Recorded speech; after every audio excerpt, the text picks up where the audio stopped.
Hello friends, it's been like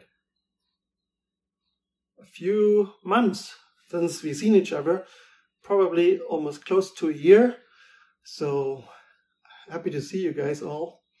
And today I have a story for you, and the story is very different. And at the time people didn't have shirts like me, they had more like a maybe a rug like that, and that's how people were walking around. So that's a story that was maybe 3,000 years ago or more, probably even more. And you know what? It is a story from the Bible. Let me get my Bible.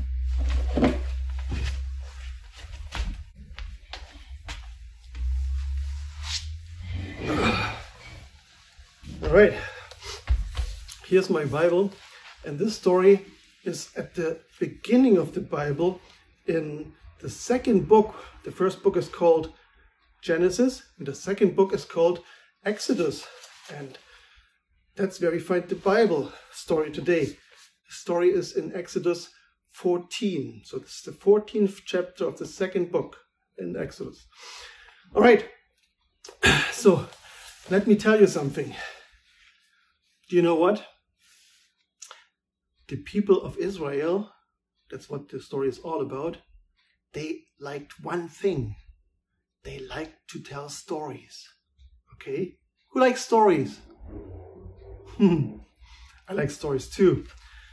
And this story is about their identity.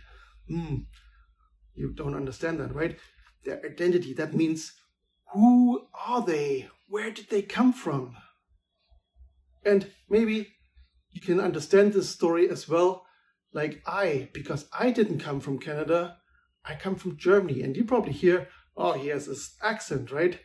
And I think the people of Israel had an accent too, because they didn't come from Israel. They came from Egypt. And that's what today's Bible story is all about. How the people from Israel left Egypt. All right, I forgot to introduce myself. Maybe you remember me. My name is Thorsten. And some people might still remember me. Who remembers my name? Right, Mr. Achu. All right, that was a long time ago. Remember that? All right, back to our story. Where were we? The story is about identity. And I have some fancy thing here. I have a green background. That's so weird, right? It's not that I like green in particular, but this green background allows me to put some pictures in it. And to tell the story today, I had some helpers that did a tremendous job to put some of the pictures here together. And it's a lot of detailed work. And you might know them. One is Adam and one is Ilona. All right? So big round of applause for Adam and Ilona for helping me with this video. All right? Good job. So where does the story start? Maybe you remember how there were 10 plagues in Egypt. When Moses asked the Pharaoh, "Let my people go." And Pharaoh said, "No." There were 10 plagues. And the last plague was very special, where they had to mark the house with blood. So the spirit passed over the house and didn't affect the people of Israel. And to this day, the people in Israel celebrate this as the Passover festival every year.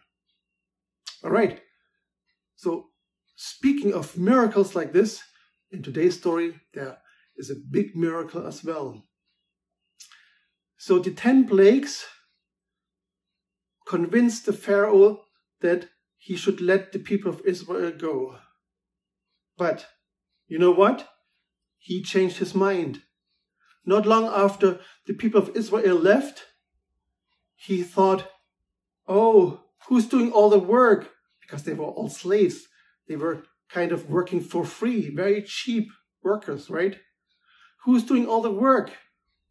And the people of Israel were not just 1 or 2 people. They were about 3 million people. A lot of people. 1, 2, 3 million. I don't know. I don't even have so many fingers. 3 million is a long number. It's a 3 with 1, 2, 3, 4, 5, 6 zeros. Wow. 3 million people. I cannot even imagine to look at this big crowd of people. All right. So they all left Egypt, left the pyramids behind, and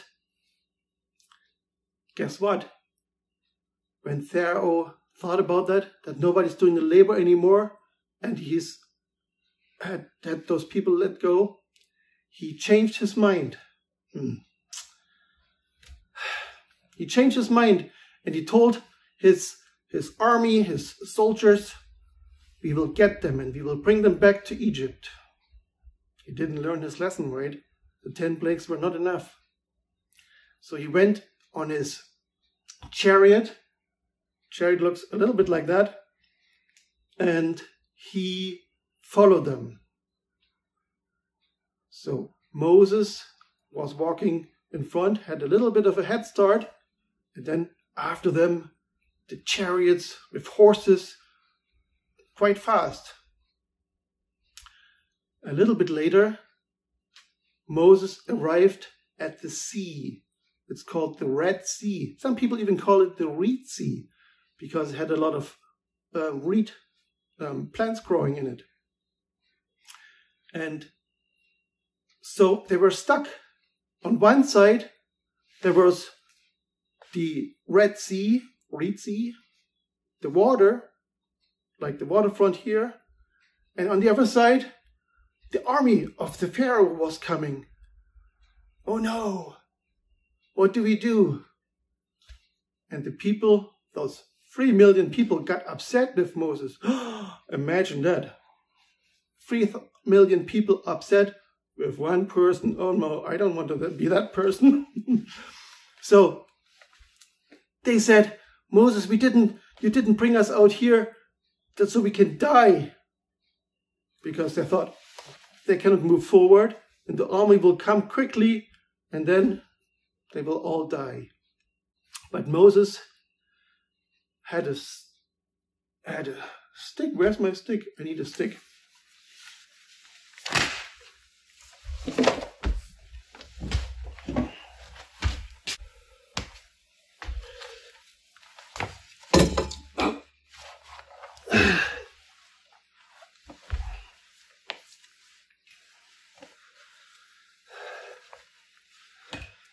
Moses realized they needed a miracle. So he prayed to God, and he lifted up his pole. And God made a miracle. Do you know what happened? There was a wind coming, a storm, and the water rose up and made a way for the people. We can see that here.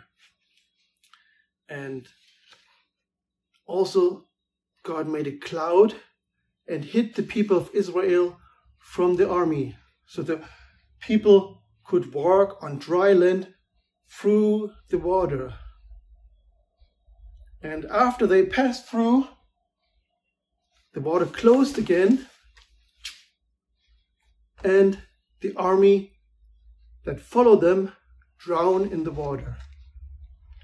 And now they were all happy that they arrived on the other side of the water, and they were safe. Isn't that an amazing story? And what is the story about? The story is about that we can trust God. Nothing is impossible for God. Even if sometimes we think, oh, it's so hard, we can pray to God and He will help us. So trust God. See you guys later. Bye bye.